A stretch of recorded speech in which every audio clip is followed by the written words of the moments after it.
kashi. Yanzu wani rikici ya barke tsakanin malamin addinin musulunci da kuma wannan shahararren dan daba wanda ake masa lakabi da suna barewa Allah barewa Rasulullahi, kamar yadda ya ci alwashin wato halaka ɗaya daga cikin malaman addinin musulunci a jihar Sokoto, wato Murtala Asada Murtala Yabo Sokoto, kamar yadda kuke kalla a cikin wannan bidiyo. A daidai lokacin da yake cin alwashi ne tare da bayyana cewa tabbas sai ya halaka shi, domin ko yana ikirarin cewa yana taɓa janibin annabi, ya taɓa wato iyayen manzon Allah sallallahu alaihi wasallama. A cikin wannan bidiyo da muke ɗauke da shi za ku zo na gagarumin rikici da ya barke a yanzu daga jiya da daddare zuwa yau, wanda wannan malamin addinin musulunci ya fito tona asiri tare da bayyana wasu daga ciki wanda suke ɗaure masa gindi biyu bayan yadda ya tura DSS su kama wato wannan kasar kuma ɗan ta'adda, wanda a yanzu Murtala Asada ya fusata ya tura lauyoyi tare da hukumar DSS an kama shi.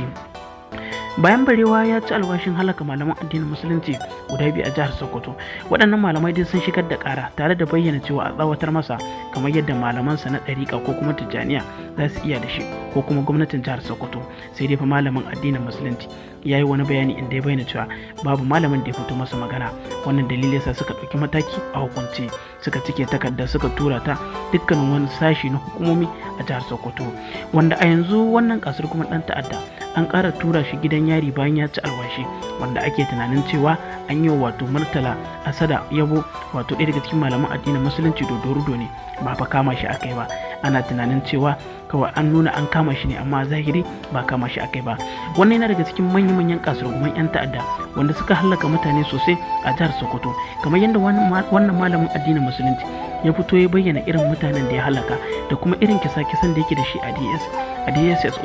office da kuma gidan yari, wanda ya bayyana cewa shi kansa shugaban gidan yari ma halaka shi da bakinsa.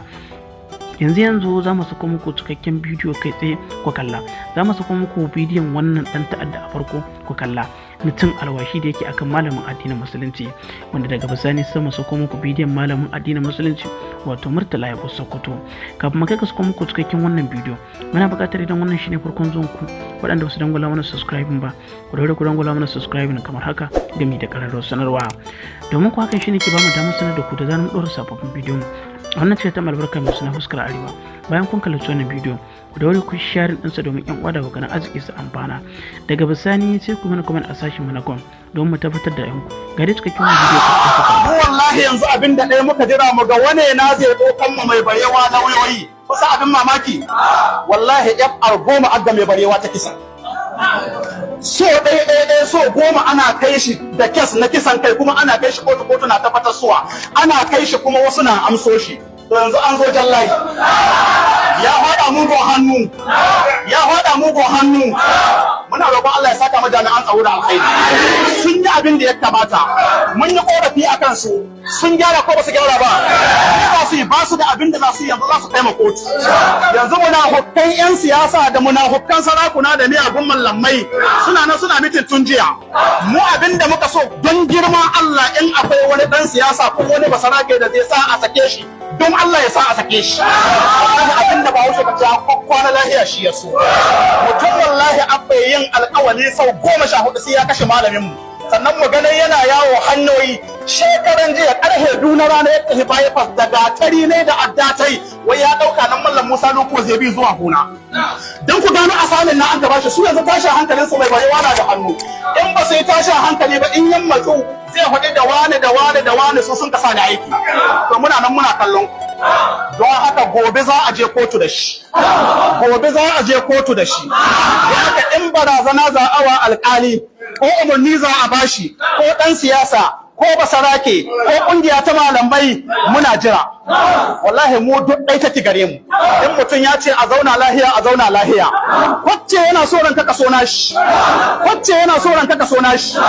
amma kuma ba mu tuya mu manta da albasa. Mecece albasa? Duk mu taso da waɗanda rigingin mun, wasu miyaguna ka so su tallata Bola Tinubu, suna ganin cewa akwai matsala a arewa, bari su taso da wannan rigima saboda a ɗauka hankalin su Murtala Asada daga maganganun da suke akan gwamnatin Bola Tinubu da gwamnatin jihohi. Akwai tsaro arewacin Najeriya, akwai tsaro a arewacin Najeriya to mu mun ce babu tsaro ko babu gwadin hadin babu tsaro kuma duk mai imani in ya san Allah zai hadi babu tsaro akwai tsaro ko babu shi yasa hadisin Aisha ingantacce manzon Allah sallallahu alaihi wasallam yace idza arada Allahu bil amiri khairan in Allah na nufin shugaba da alkhairi ja'ala lahu wazira sidqin zai sanya mai wazirai mataimaka masu gaskiya me fa'idan mataimaka masu gaskiya in nasiya zakkarahu in yan manta su tunatar da shi kamar yanzu halin da Bola Tinubu ya bar arewacin Najeriya a kashe mutane Zamfara a kashe Sokoto a kashe Katsina a kashe Kaduna a kashe Neja a kashe Kebbi wai duk wannan akwai muna hukka Allah na nan suna hadan wallahi an samu sauki muna roƙon Allah duk mai cewa an samu zaman lahiya Allah shi kai irin zaman lahiyar da aka samu gida ne duk mai cewa an samu zaman lahiya arewa Allah shi kai irin zaman lahiyar nan gida ne don haka manzo Allah ce inna sai zakarahu in yan manta su tunatar da shi su ce Bola Ahmad Tinubu ka tuna wurin campaign abinda mun faɗa mutanen arewa za mu taimake su da tsaro yanzu ka bar su haka nan duk wani abu na amfani ka kai shi kudancin Najeriya wai kun san abin mamaki mallamai duk wani mallami da aka ce ma wani arewacin Najeriya yayi kira ga wannan lalatattar gwamnati cewa ta tuna shugaban INEC sun kai kunnan uwar shagu ƙarshe ma shugaban ƙasa ya nuna ai in lokaci da an ba su wani abu shikenan to yanzu da an ka tashi yaudara sai an ka ɗauko wani wanda aka gani gimshiki na arewa sai an ka ce shi an shi a DG campaign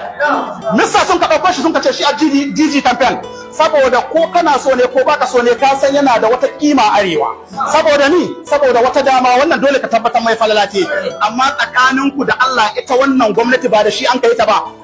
duk bannan da wannan gwamnati ta yi yana ciki ko bai ciki to abin mamaki da shi an kai ba fatuka wurin kafa gwamnatin amma da ya taho yana so ya takarar sanar president dukkanin yan majalisar tarayyar mu sanatoci na arewa da na PDP da na APC shi sun kai an san ya ci sun kai murda shi bobawan yace ka ai mai sanar president to don Allah akwai hankali manzo Allah ce ba a saran mu'mini so duga rami guda saboda haka abinda muka ce muku Bola Tinubu suna ne sori mu ba mu ko son ya kai lokacin zabe mu abinda muka so ka ranar zabe Bola Tinubu suna ne sori dan kuma Allah ya kai rayuwa ce lokacin zabe kan ma ya kai 12 na rana suna nan da sun kamatsu Murtala Asada ya mace su sai sun ka dauko bayanan da Murtala Asada ya tuko 23 akan wazirin Adamawa Atiku Abubakar suna nan wannan magana har yanzu Murtala Asada yana nan akan ta ba jayewa yayi ba saboda wallahi dun Najeriya babu wani dan siyasa ko ne na wanda Murtala Asada ya dogara gare ko yake ganin yana gudun ya faɗi wani abu kan dan siyasa ne yayi mai tuki in akwai shi kuma ya ruha nan asiri Allah ya tona nashi saboda haka abinda rika cewa abinda kuka yi magudu shi zai faruwa bayanan da ni suna nan amma dai bi iznillah yanzu azzalumai na guda biyu azzalumin da yanzu yana zalunci da azzalumin da aka sa rai iya taho zalunci zai to aka da wanda annan yana zaluncin ko ya zama wa'azi ga wanda zai taho ko ne na zai taho kan wani ya ce ma ga wata jam'iyya ta mutanen kirki kan wani ya yaudare ka ce tunda akwai wane shi wanen nan shi da kai ne ya kwada ma duniya ya ce wannan gwamnati wasu abuwaje suna juyar da ita shi da kai ne ya kwada haka don haka mu addu'an mu Allah ya kasai ya Allah ya kasa Bola Tinubu ya Allah ka sa Tinubu kai ya kai 12 na rana ya Allah muna roƙonka wannan gwamnati Allah in suna gyarawa Allah ka sa su gyara in suna gyara Allah ya sa su gyara shi ba mai girma gwamnati hankali ne yana ya tashi shi yasa kun ka ji ya fara cewa kan wani ya hure muku kunne ya ce muku kakku zaɓi Bola Tinubu amma wurin kawai hujja sai mai girma gwamnati ya ce don shi ka kawo kuɗi sai mu ce excellency kuɗi ya kawo ma wannan ba mu ga lezinka ba amma ku talaka kun ga umarnin Tinubu kun ga umarnin Tinubu ku kasai ko ya hukarin kumallo girma ku kasai ko ya hukarin kumallo girma ku kasai don haka abinda muka cewa cikin sauki in kuna son Bola Tinubu ya ci arewacin Najeriya ku yi wani abu cikin harkar tsaro